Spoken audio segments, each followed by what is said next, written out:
दोस्तों जब भी हम किसी नंबर को जीरो से डिवाइड करते हैं तो हमारे पास आंसर क्या आता है? आई नो कई स्टूडेंट्स का आंसर होगा इन्फिनिटी और कहीं कहेंगे नॉट डिफाइंड।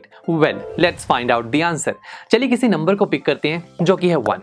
1 को मैंने 1 से ही डिवाइड किया तो आंसर क्या आएगा? 1। अब मैं इस डिनोमिनेटर 1 को 0 की तरफ लेकर जाऊंगा बिकॉज हम यही तो देखना चाहते हैं कि किसी नंबर को 0 से डिवाइड करें तो आंसर क्या आता है। तो मैंने इस डिनोमिनेटर की जगह रखा 0.1 तो आंसर आ रहा है 10। जब हम रखेंगे 0.01 तो आंसर आ रहा है 100 और ऐसा करते करते जब आप 0 तक पहुंच जाएंगे तो आंसर क्या होगा? जरा अपने पहले वाले आंसर्स को देखिए, वो है 1, 10, 100, 1000, 10,000। यानी कि आंसर में जो नंबर है वो बढ़ता ही जा रहा है। इट मीन जैसे जैसे आप 0 की तरफ जाएंगे तो फाइनल आंसर बहुत ही बड़ा आएगा। और बहुत ही बड़े नंबर को मैथ्स में कैसे रिप्रेजेंट करते हैं? इन्फिनिटी की तरह। यानी कि किसी भी नंबर को 0 से डिवाइड करेंगे तो आंसर इन्फिनिटी आएगा।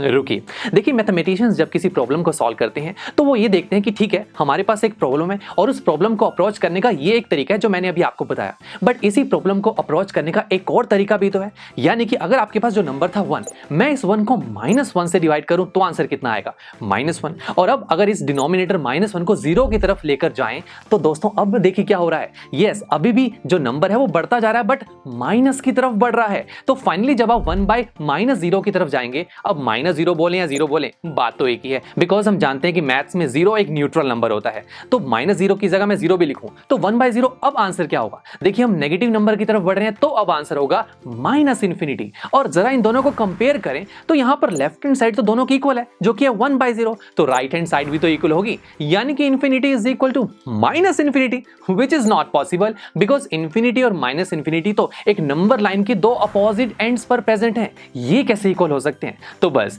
इस चीज को देखते हुए मैथमेटिशियंस ने ये कहा कि जब भी हम किसी नंबर को 0 से डिवाइड करते हैं तो उसके आंसर को हम यूनिक तरीके से डिफाइन नहीं कर पाते। कई बार आंसर इन्फिनिटी भी आ रहा है और कोई कहेगा -इन्फिनिटी भी आ रहा है। तो तभी हम फाइनली कहते हैं कि किसी भी नंबर को जब 0 से डिवाइड करते हैं तो आंसर होगा नॉट डिफाइंड बिकॉज हम इस आंसर को यूनिकली डिफाइन नहीं कर सकते।